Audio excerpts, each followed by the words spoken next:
Our concern with history doesn't simply end with what's real or what's physical. We also need to emphasize the idea that these things took place in terms of space and time. And what do I mean by that?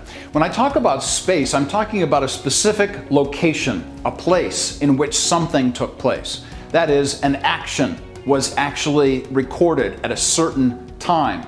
And that time, of course, is a moment in history.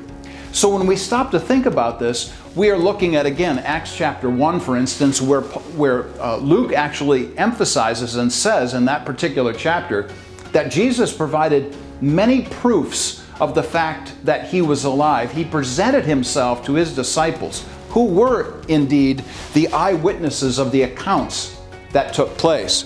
So when we talk about a space-time event, I'm emphasizing the fact that the time was within a place or a location. Both of those things come together.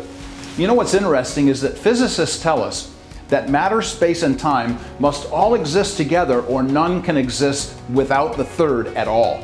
So if you leave out matter, for instance, the ideas of space and time would be impossible. All three must exist together, matter, space, and time. And so time must exist within a space, within a place, within a location. These things happened. And when we talk about those things happening, we're talking about statements like Galatians 4:6, where it says that God, in the perfect time, sent his Son to a specific time, a specific location. So here we are talking about space-time events. And I utilize a calendar to emphasize the concept of the events. Things that took place at a moment, an occasion, within a location, and these events were actually recorded for us. And these events were recorded for us by physical eyewitness accounts.